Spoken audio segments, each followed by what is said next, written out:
Hi everyone, welcome. In this chapter 4, coal and petroleum. In our last video, we have studied about resources, existable resources and inexhaustible resources.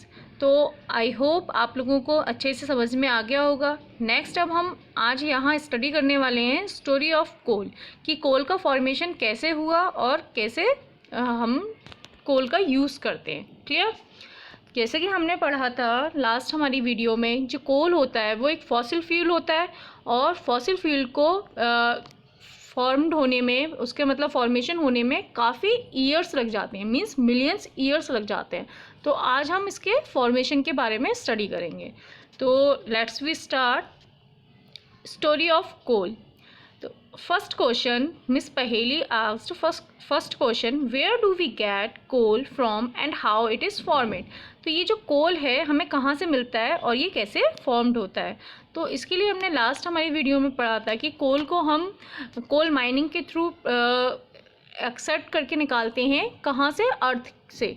तो we get coal from deep underground of the earth. Clear? तो हमें ज़मीन के काफ़ी अंदर deeply हमें कोल हमें मिलता है और इसको हम कोल माइनिंग प्रोसेस के थ्रू इसको हम निकालते हैं. Clear?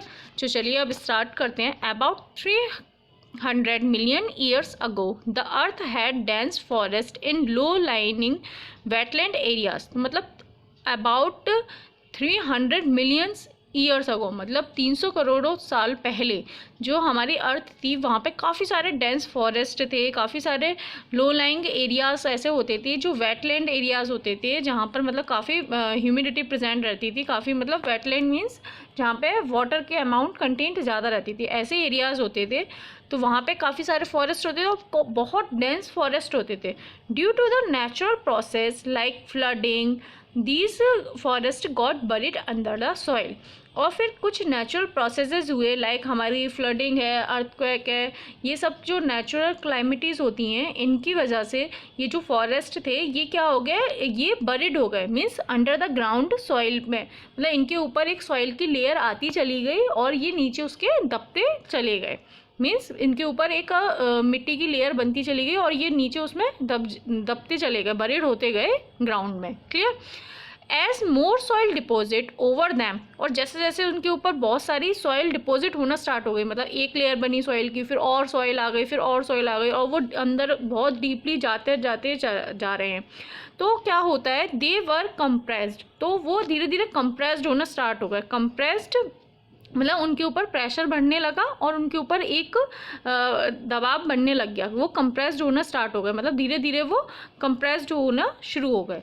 The temperature also rose as they sank deeper and deeper. और जैसे जैसे वो नीचे के जाते जा रहे थे, वो नीचे डूबते चले जा रहे थे, मिट्टी के अंदर नीचे के अंदर के जाते जा रहे थे, उन वहाँ पर जो टेम्परेचर था वो भी राइज होना स्टार्ट हो गया, मतलब टेम्परेचर भी इंक्रीज होना स्टार्ट हो गया. Then under high pressure and high temperature, तो हाई प्रेशर और हाई टेम्परेचर से ये जो डेड प्लांट्स थे got slowly converted to coal. तो ये जो डेड प्लांट्स थे वो धीरे धीरे किस में कन्वर्ट होना स्टार्ट हो गए, कोल में स्टार्ट हो गए. तो under the high pressure and high temperature dead plants got slowly converted to coal. Clear? तो कैसे हुआ, मतलब जो 300 करोड़ साल पहले जितने भी हमारे फॉरेस्ट थे, ये हमारी नेचुरल प्रोसेस के थ्रू इनके ऊपर सॉइल की लेयर आती चली गई और ये धीरे धीरे उसके नीचे दबते चले गए और दबते दबते ये बहुत अंदर तक चले गए और वहाँ पर हाई प्रेशर और हाई टेम्परेचर से ये धीरे धीरे कोल में कन्वर्ट होते चले गए. Clear? As coal contains many carbon, the slow process of the conversion of dead vegetation into coal is called carbonization. तो ये जो प्रोसेस है, स्लो प्रोसेस, जो कोल का मतलब जो डेड वेजिटेशंस थे उनका कोल में कन्वर्ट होने का जो प्रोसेस होता है, इस प्रोसेस को हम कार्बनाइजेशन प्रोसेस कहते हैं. क्योंकि हमारा जो कोल होता है उसमें हाईली परसेंटेज कार्बन की प्रेजेंट होती है, मतलब कार्बन की उसमें बहुत सारी परसेंटेज प्रेजेंट होती है. Clear? Since it was formed from the remains of vegetation, coal is also called fossil fuels. और ये क्या कहते हैं कि ये जो हमारे जो वेजिटेशंस थे, जो हमारे फॉरेस्ट थे, प्लांट्स थे, वो ज़मीन के अंदर दब गए थे और उन्हीं से जो कोल फॉर्म्ड हुआ, तो इसलिए इसको हम फॉसिल फ्यूल भी कहते हैं. A coal mine is show in the figure. देखिए आपको फिगर में कोल माइनिंग प्रोसेस दिखाया गया है। इस प्रोसेस के थ्रू हम कोल को क्या करते हैं, डिग आउट करते हैं अर्थ से। Clear. When heated in the air, coal burns and produce mainly carbon dioxide gas. जब हम इसको एयर की प्रेजेंस में इसको हीट करते हैं, इसको बर्न करते हैं, तो कोल से जो गैस रिलीज होती है वो कार्बन डाइऑक्साइड गैस होती है।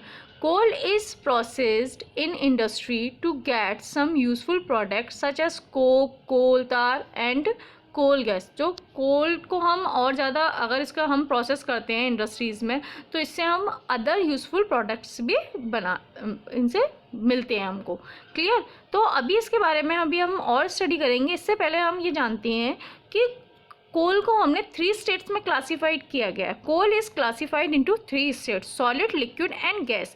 तो देखिए आपको फिगर में शो हो रहा है, जो कोल है उसको 3 स्टेट्स में क्लासीफाइड कर रहे हैं, सॉलिड, लिक्विड और गैस में। तो देखिए सॉलिड स्टेट जो है हमारे कोल की वो है coke. It is the solid state of coal and it is used to make iron and other metals. और इसका जो यूज़ किया जाता है वो आयरन और अदर मेटल्स में किया जाता है। सेकेंड स्टेट आती है आपकी लिक्विड स्टेट। लिक्विड स्टेट में देखिए जो कोल की फॉर्म है वो कोल तार है। It is the liquid form of coal. It is use to make dyes, drugs, perfumes. इसका यूज़ जो हम डाई है, ड्रग्स है, ये सारे प्रोडक्ट बनाने में करते हैं। कोल तार आप अच्छे से सभी जानते हो, जो रोड्स वगैरह बनती हैं वो कोल तार की बनती हैं। ब्लैक कलर का डार्क सब्सटेंस होता है। नेक्स्ट आती है इसकी गैसियस फॉर्म। तो गैसियस फॉर्म में आता है हमारा coal gas.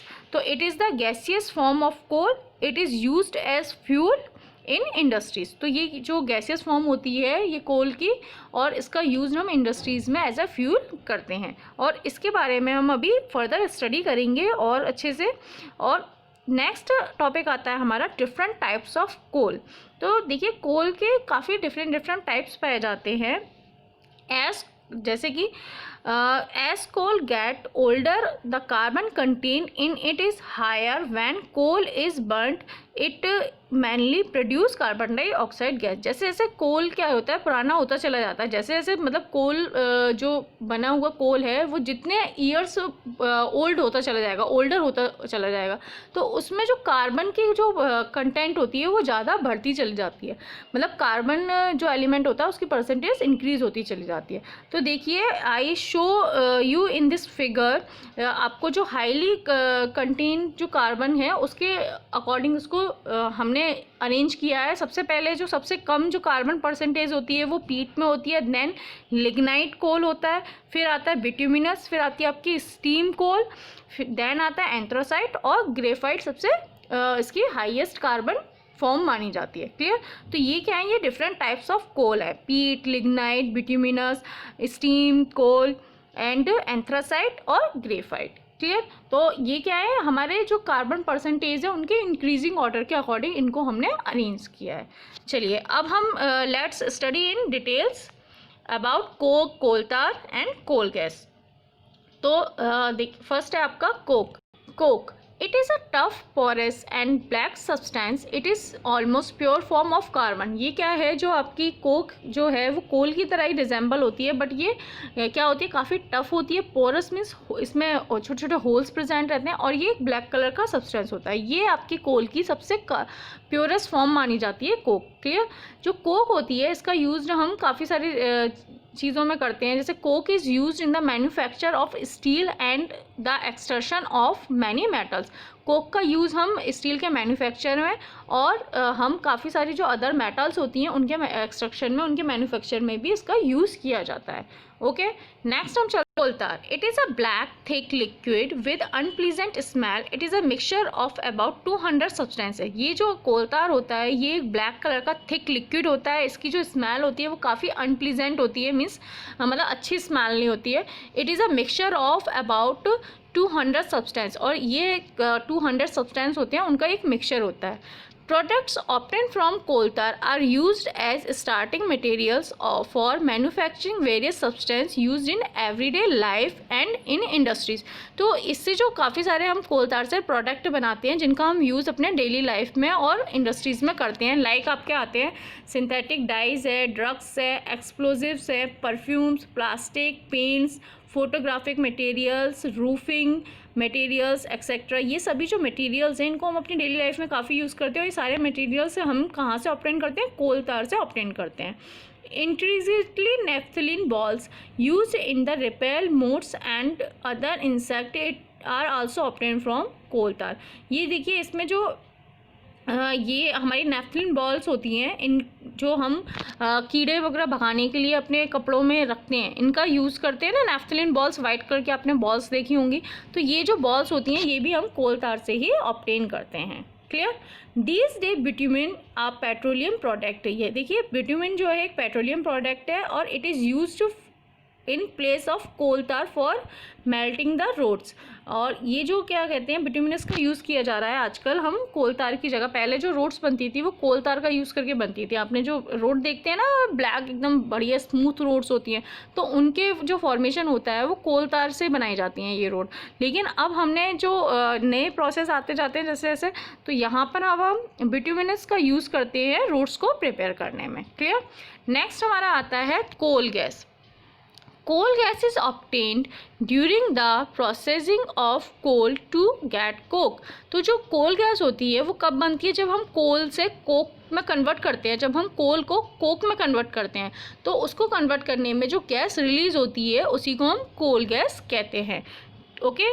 It is used as a fuel in many industries situated near the coal processing plant. और इसका यूज़ हम काफ़ी सारी इंडस्ट्रीज़ में करते हैं, जो क्या कहते हैं कोल प्रोसेसिंग प्लांट्स के पास जो इंडस्ट्रीज़ होती है वहाँ पर as a fuel coal gas का ही यूज़ किया जाता है।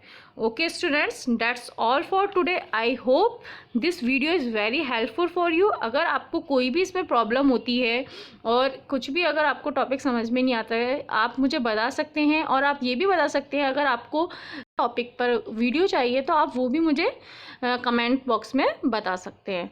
Okay guys, to stay connected like share and subscribe this channel. Okay, thank you, bye bye.